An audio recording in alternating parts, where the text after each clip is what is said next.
0-2 wicket എന്നുള്ള അവസ്ഥയിൽ നിന്ന് 223-4 എന്നുള്ള അവസ്ഥയിലേക്ക് എത്തിച്ചിട്ട് അത്ഭുതകരമായിട്ട് ഇന്ത്യ ഡ്രോ പിടിച്ചിരിക്കുകയാണ്. നമ്മൾ പ്രതീക്ഷിച്ചത് കഴിഞ്ഞ ദിവസം വൈകുന്നേരം വിചാരിച്ചത് അന്നത്തെ ദിവസം കളി തീരുന്ന ആ രീതിയിലായിരുന്നല്ലോ, 0-2 എന്നുള്ള രീതിയിലുള്ള ബോക്സിന്റെ 2 വിക്കറ്റോട് കൂടിയിട്ട്. അപ്പോൾ എങ്ങനെ ആ കളീനെ നമ്മൾ ഒരു വിശകലനം ചെയ്യുകയാണെങ്കിൽ ഇന്ത്യക്ക് അത്രയും കരുത്തുണ്ട്, ബാറ്റിംഗ് കരുത്തുണ്ട്, അല്ലെങ്കിൽ അത്രയും വലിയൊരു ടെമ്പറാമെന്റ് ഉണ്ട് എന്ന് കാണിക്കുന്ന കളിയാണിത്. ദിലീപ് എങ്ങനെ അതിനെ കാണുന്നു? അല്ല, ഇത് ശരിക്കും ഒരു വിജയം പോലെ തോന്നുന്ന ഒരു ഡ്രോ ആയി അവസാനം. പക്ഷെ നമ്മൾ ആകപ്പാട് സീരീസ് നോക്കുകയാണെങ്കിൽ എങ്ങനെ ഇന്ത്യ 2-1 പിന്നിൽ നിൽക്കണു എന്നുള്ള ചോദ്യം ചോദിക്കേണ്ടത് തന്നെയാണ് ശരിക്കും.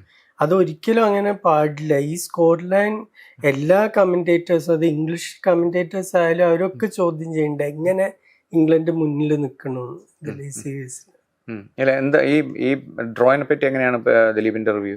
അല്ല, ഈ ഡ്രോന്റെ ഇത് ശരിക്കും നമ്മുടെ ബാറ്റിംഗ് കരുത്ത് കാണിച്ചത് തന്നെ. അത് തുടക്കം ഈ സീരീസ് മുഴുവൻ KL രാഹുൽ നല്ലൊരു തുടക്കം കൊടുത്തിട്ടുണ്ട്. ഏകദേശം എല്ലാ ഇന്നിങ്സിലും ഏകദേശം 1000 ബോള് ബാറ്റ് ചെയ്ത് എല്ലാം കൂടി 998 ബോളായിട്ട്. അപ്പൊ ന്യൂ ബോളിനെതിരെ അങ്ങനെ ഒരാൾക്ക് ബാറ്റ് ചെയ്യാൻ പറ്റുമെങ്കിൽ അത് തീർച്ചയായിട്ടും ബാക്കി എല്ലാ ബാറ്റ്സ്മാനും കുറച്ചും കൂടി എളുപ്പമാക്കും അവരുടെ ജോലി.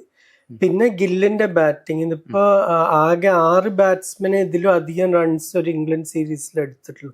അതിൽ ചിലരിപ്പോ ബ്രാഡ്മൻ ആയാലും സോബേഴ്സ്, ലാറ, ഇവരൊക്കെ ചരിത്രത്തിൽ തന്നെ ഏറ്റവും വലിയ കളിക്കാരാണ്. സ്റ്റീവ് സ്മിത്ത്, അങ്ങനത്തെ ആൾക്കാർ ആ ലെവലിലാണ് ഗില്ലി ഈ സീരീസിൽ ബാറ്റ് ചെയ്തിട്ടുള്ളത്. പക്ഷെ ഇതൊക്കെ കഴിഞ്ഞിട്ടും കൂടി എന്തുകൊണ്ട് നമ്മൾ പിന്നിട്ടാണെന്നുള്ളതാണ് ചോദ്യം. അതിൽ പിന്നെ നമ്മുടെ ഒരു ബൗളിംഗ് ഫാക്കൽറ്റി വലിയൊരു പരാജയം തന്നെയാണെന്ന് പറയാൻ പറ്റില്ല. പ്രത്യേകിച്ചും ബുംറയും സിറാജും ഒക്കെ തന്നെ ഒന്ന് പരിക്കിന്റെ പ്രശ്നമുണ്ട്, പിന്നെ ഒരു ഇൻകൺസിസ്റ്റൻസി എന്നുള്ളത് ഒരു വളരെ കൃത്യമായിട്ട് ഉള്ള ഒരു സംഗതിയാണ്. ഇൻകൺസിസ്റ്റൻസിയുടെ അത് എനിക്ക് തോന്നുന്നു ഫിറ്റ്നസിന്റെ പ്രശ്നം. ഇതിപ്പോ 10 കൊല്ലം മുമ്പ്, 10 അല്ല 11 കൊല്ലം, 2014 നമ്മൾ 1-0 മുന്നിട്ട് നിൽക്കുമ്പോൾ 3ാമത്തെ ടെസ്റ്റ് സൗത്ത് ആംപ്ടണിലായിരുന്നു.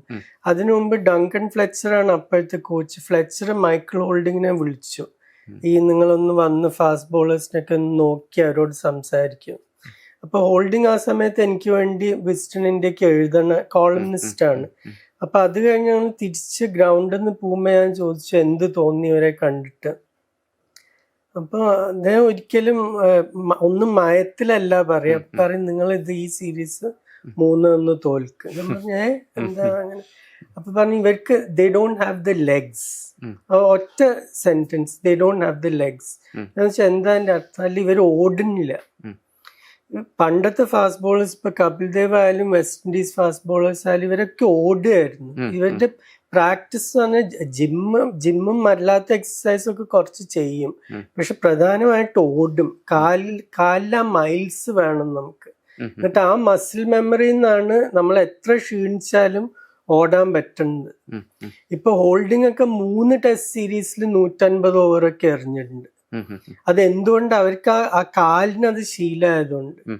ഇതിപ്പോ ഞാൻ കണ്ടിരുന്ന സമയത്തും ഇപ്പൊ എനിക്ക് അറിയണവരോട് കളി കാണുമ്പോൾ ഞാൻ ചോദിക്കും ഒരു ഓടുണ്ടോ എല്ലാ ദിവസവും ചോദിക്കണം ചോദ്യം, ഒരു സ്റ്റക്ക് റെക്കോർഡ് പോലെ.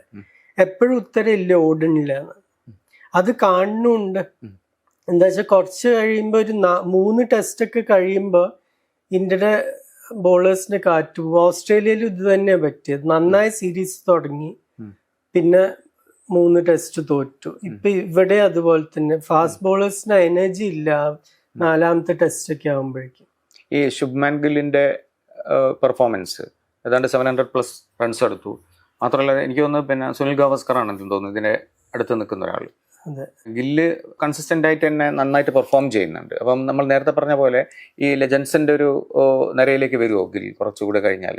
അത് ഒരു സീരീസിനെ ബേസ് ചെയ്ത് നമുക്ക് പറയാൻ പറ്റില്ല. അതിപ്പോ പലരുടെയും ഒരു പെർഫോമൻസ്. ഇപ്പൊ ഹിർവാനിയൊക്കെ ആദ്യത്തെ ടെസ്റ്റിൽ 16 വിക്കറ്റ് എടുത്തു, പിന്നെ ഒന്നും ചെയ്യാൻ പറ്റിയില്ല. പിന്നെ പലർക്കും ഒരു നല്ല സീരീസ് ഒക്കെ ഉണ്ടായിട്ടുണ്ട്. പക്ഷെ ഞാൻ ഈ സീരീസ് തുടങ്ങുന്നതിന് മുമ്പ് തന്നെ ഗില്ലിനെ പറ്റി പറഞ്ഞിട്ടുണ്ടായിരുന്നു. എനിക്ക് ഗില്ലിന്റെ ബാറ്റിങ്ങിനെ പറ്റി ഒരു സംശയമില്ല, ക്യാപ്റ്റൻസിയെ പറ്റി ഇപ്പോഴും നല്ല സംശയമുണ്ട്. എന്താ വെച്ചാൽ നല്ല ഗൈഡൻസ് അല്ല സൈഡിൽ നിന്ന് കിട്ടണം. അതുകൊണ്ടാണ് എപ്പോഴും തെറ്റായ ടീം സെലക്ട് ചെയ്യുന്നത്. ടാക്ടിക്സ് പലപ്പോഴും ക്വസ്റ്റ്യനബിൾ ആണ്. ഇതൊക്കെ ക്യാപ്റ്റൻസി ഒരു 4 ടെസ്റ്റ് മാത്രം ക്യാപ്റ്റൻ ചെയ്തിട്ടുള്ള ഒരു ക്യാപ്റ്റൻ എല്ലാം അറിയാനൊന്നും പറ്റില്ല. ഇപ്പൊ സൈഡിൽ നിന്നുള്ള സൈഡിൽ നിന്ന് പറയുമ്പോൾ ഗംഭീറിനാണ് അതെ, കോച്ചിങ് സ്റ്റാഫ് ഗംഭീർ മാത്രമല്ല, ബോളിംഗ് കോച്ച്, ബാറ്റിംഗ് കോച്ച് എല്ലാവരും. ഇപ്പൊ ഒരു ഉദാഹരണം പറഞ്ഞാൽ, ഈ ടെസ്റ്റിന് മുമ്പ് മൈക്കിൾ ആത്തട്ടൺ ഇംഗ്ലണ്ട് ക്യാപ്റ്റൻ മാത്രമായിരുന്നില്ല, ലാങ്കഷയറിന് ഓൾഡ് ട്രാഫോർഡിൽ അനേക കൊല്ലം കളിച്ച കളിക്കാരന്.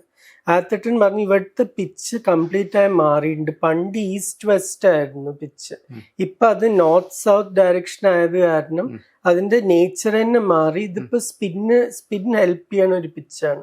അത് നമ്മൾ കാണും ചെയ്തു. വളരെ ആവറേജ് ആയിട്ടുള്ള ഒരു ബോളറാണ് ലിയം ഡോസൺ. പക്ഷെ ലിയം ഡോസന് ഇന്ത്യക്ക് അടിക്കാൻ പറ്റിയില്ല.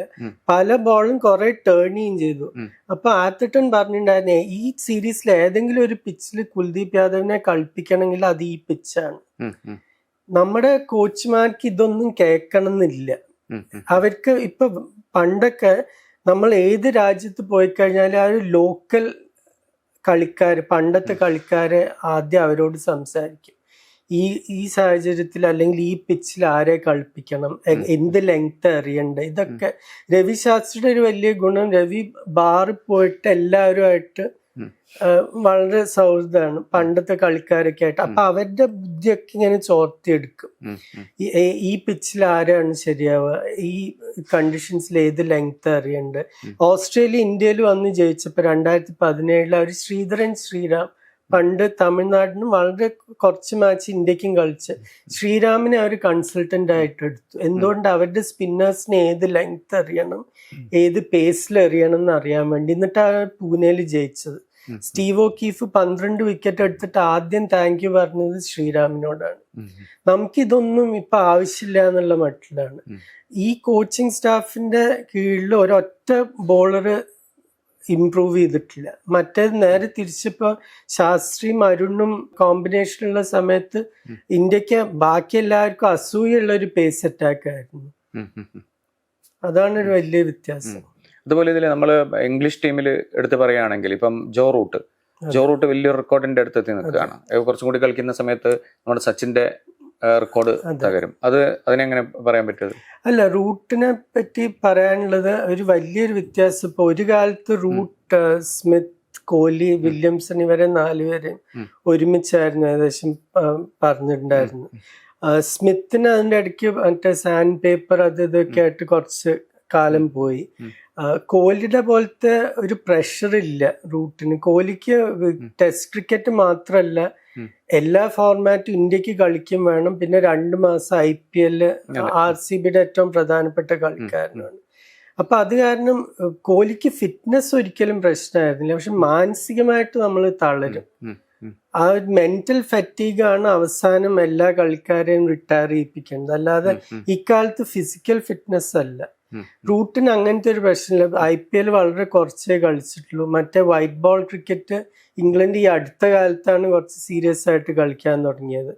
അപ്പൊ പ്രധാനമായിട്ട് ടെസ്റ്റ് ക്രിക്കറ്റ് തന്നെ ഫോക്കസ് ചെയ്യാൻ പറ്റും. പിന്നെ ഇപ്പോഴത്തെ ഒരു സാഹചര്യത്തില് ടീം മാനേജ്മെന്റിനും പൂർണ്ണ വിശ്വാസമാണ്. അപ്പൊ നിനക്ക് എങ്ങനെ കളിക്കണം അവിടെ പോയി കളിച്ചോളൂ എന്നുള്ള ഇതിലാണ്. ഈ 2 കളിക്കാരുടെയും, അതായത് സച്ചിന്റെയും റൂട്ടിന്റെയും ഒരു കളിയുടെ ഒരു മികവും അതിന്റെ ഒരു ഇസ്തെറ്റിക്സ് ഒക്കെ വെച്ച് നോക്കുകയാണെങ്കിൽ, ഒരു ക്ലാസ് കമ്പയർ ചെയ്യുകയാണെങ്കിൽ ദിലീപ് ആരായിരിക്കും ഏറ്റവും നല്ല കളിക്കാരനായിട്ട്? അല്ല, സച്ചിന്റെ ലെവലിലാണെന്ന് ഞാൻ പറയില്ല. പക്ഷെ റൂട്ടിന് വലിയൊരു ഗുണമുള്ളത് എന്താ വെച്ചാൽ എല്ലാ കണ്ടീഷൻസിലും റൺസ് എടുക്കാൻ പറ്റുന്ന ഒരു കളിക്കാരൻ. ഓസ്ട്രേലിയയിൽ സെഞ്ചുറി അടിച്ചിട്ടില്ല എന്ന് എനിക്കറിയാം. പക്ഷെ എന്നാലും പല മാച്ചിലും 50 വലിയ സ്കോറുകൾ എടുത്തിട്ടുണ്ട്. ഇന്ത്യയിൽ സെഞ്ചുറി അടിച്ചിട്ടുണ്ട്. ഏറ്റവും ബുദ്ധിമുട്ടായിട്ടുള്ള രാജ്യങ്ങൾ ബാറ്റ് ചെയ്യാൻ ഒന്ന് ഇംഗ്ലണ്ട്, പിന്നെ ഓസ്ട്രേലിയ, സൗത്ത് ആഫ്രിക്ക, പിന്നെ ഇന്ത്യയിൽ വന്ന് സ്പിൻ കളിക്കുക. ഈ 4 ടെസ്റ്റും പാസ് ചെയ്തിട്ടുള്ള ഒരു കളിക്കാരൻ സച്ചിൻ ഓബ്വിയസ്ലി ഉണ്ട്. പിന്നെ റൂട്ട് വേറെ ഒരു കളിക്കാരനാണ്. പിന്നെ ഇഷ്ടംപോലെ സമയമുണ്ട്. അതാണ് ഏറ്റവും നല്ല കളിക്കാർക്ക്. അതാണ് ഒരു ഏത് പിച്ചിൽ അവരെ കൊണ്ടുവച്ചാലും അവർക്ക് ആ ഷോട്ട്സ് കളിക്കാൻ സമയം ഉണ്ടാവും. അതാണ് നമ്മൾ എപ്പോഴും, അത് ഗില്ലിന് അതുണ്ട്. അതാണ് ഞാൻ നേരത്തെ സീരീസ് തുടങ്ങുമ്പോൾ പറഞ്ഞത്. പിന്നെ നമ്മൾ അന്ന് കഴിഞ്ഞ സംസാരത്തിൽ നമ്മൾ പറഞ്ഞിരുന്നു, ദിലീപ് പറഞ്ഞിരുന്നു ബെൻ സ്റ്റോക്സിനെ പറ്റി. അടുത്ത കാലത്ത് അത്ര ഫോമിലല്ലെങ്കിൽ ബെൻ സ്റ്റോക്സ് ഇവിടെ ഫോമിലാവുകയാണെങ്കിൽ എന്നുള്ളൊരു പോസിബിലിറ്റി പറഞ്ഞിരുന്നു. ഇപ്പൊ ഇപ്രാവശ്യം അങ്ങനെ സംഭവിച്ചു. ഒരു 5 വിക്കറ്റ് ഹോളുണ്ട്, പിന്നെ അതിന് കൂടെ സെഞ്ചുറി ഉണ്ടായി.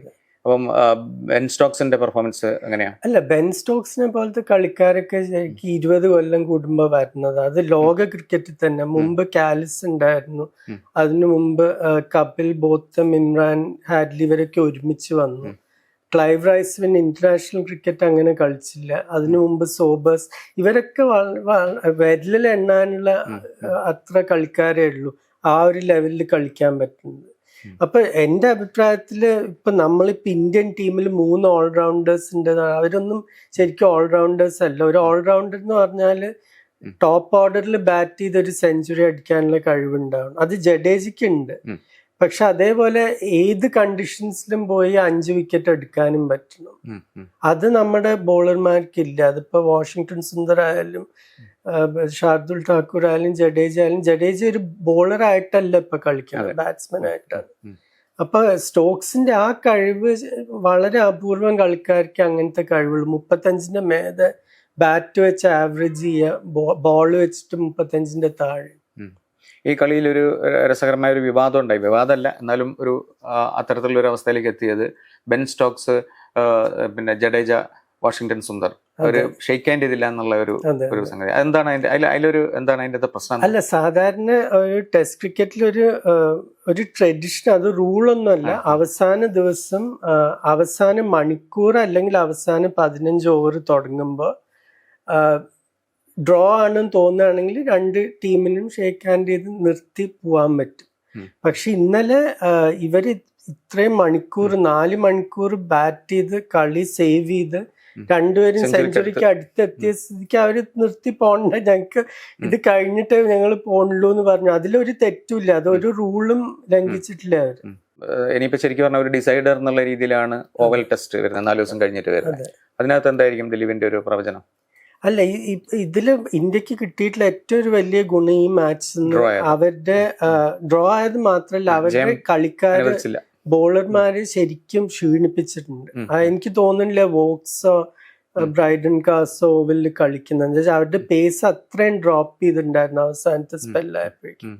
4 മാച്ചും രണ്ടുപേരും കളിച്ചിട്ടുണ്ട്. വോക്സ് ആണെങ്കിൽ സീരീസ് തുടങ്ങുന്നതിന് മുമ്പ് ഞാനൊരു ഡേഞ്ചർ ആയിരിക്കും എന്ന് പറഞ്ഞു, അതുപോലെയൊന്നും എറിയാൻ പറ്റിയിട്ടുമില്ല.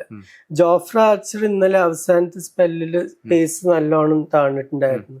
ഇവർക്കൊക്കെ മുമ്പും പരിക്കുകൾ പറ്റിയിട്ടുള്ള കളിക്കാരാണ്. അപ്പൊ ചിലപ്പോ 3 പേരെ മാറ്റേണ്ടി വരും, അല്ലെങ്കിൽ 2 ആളെ എന്തായാലും മാറ്റും.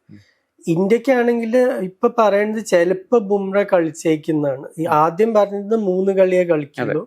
പക്ഷെ ഇപ്പൊ പറയുന്നത് ചിലപ്പോ ഇതിപ്പോ ഡ്രോ ആക്കാൻ, സീരീസ് ഡ്രോ ആക്കാൻ സാധ്യത ഉള്ളത് കാരണം ചിലപ്പോ ബുംറ കളിച്ചു എന്ന് വരും. പിന്നെ നമുക്ക് ഏഷ്യ കപ്പ് സെപ്റ്റംബറിലേ ഉള്ളൂ. അപ്പൊ വലിയൊരു റിസ്ക് ഇല്ല. എന്തായാലും അതിനകത്ത് ഒരു റിസൾട്ട് ഉണ്ടാവുമോ പിന്നെ ഓവൽ ടെസ്റ്റിൽ? ഓവലിന് സാധാരണ ഉണ്ടാവാൻ സാധ്യതയുണ്ട്. പക്ഷെ ഇന്ത്യക്ക് റിസൾട്ട് വേണമെങ്കിൽ ഞാൻ ഇതിപ്പോ ഒരു സ്റ്റക്ക് റെക്കോർഡ് പോലെ ഇങ്ങനെ പറഞ്ഞുകൊണ്ടിരിക്കുക, കുൽദീപിനെ കളിപ്പിക്കണം. നമുക്ക് ആകെ 2 വേൾഡ് ക്ലാസ് ബോളേഴ്സ് ഈ ടീമിലുള്ള, ഈ സ്ക്വാഡിലുള്ള. ഒന്ന് ബുംറയാണ്, ഒന്ന് കുൽദീപാണ്. ജഡേജ എല്ലാ കണ്ടീഷൻസിലും വേൾഡ് ക്ലാസ് അല്ല ബോളറായിട്ട്. അപ്പൊ ആ രണ്ടാമത്തെ ആളെ എന്തുകൊണ്ട് നിങ്ങൾ എടുക്കണില്ല? ഇപ്പൊ നിങ്ങൾ ഷാർദുൽ ഠാക്കൂറിനെ ഈ കളിയിൽ സെലക്ട് ചെയ്തു, എന്ത് കിട്ടിയതെന്ന്? ആകെ 11 ഓവർ, 157 ഓവർ ബോൾ ചെയ്തിട്ട് അതിൽ 11 ഓവർ ബോൾ ചെയ്യാൻ വേണ്ടി നിങ്ങൾ ഒരു കളിക്കാരനെ സെലക്ട് ചെയ്യേണ്ട ആവശ്യമുണ്ട്. 41 റൺ എടുത്തു, അത് ശരിയാണ്. പക്ഷെ അത് ബാലൻസ് ചെയ്യാൻ എന്തെങ്കിലും വിക്കറ്റ് വേണം. ഇപ്പൊ കുൽദീപ് 10 റണ്ണേ എടുത്തുള്ളൂ എന്നുണ്ടെങ്കിലും ചിലപ്പോ 4 വിക്കറ്റ് തരുമായിരുന്നു നിങ്ങൾക്ക്. ഈ 669 റൺ ഒരിക്കലും ഇംഗ്ലണ്ട് എടുക്കില്ലായിരുന്നു ഇങ്ങനത്തെ ഒരു പിച്ചിൽ.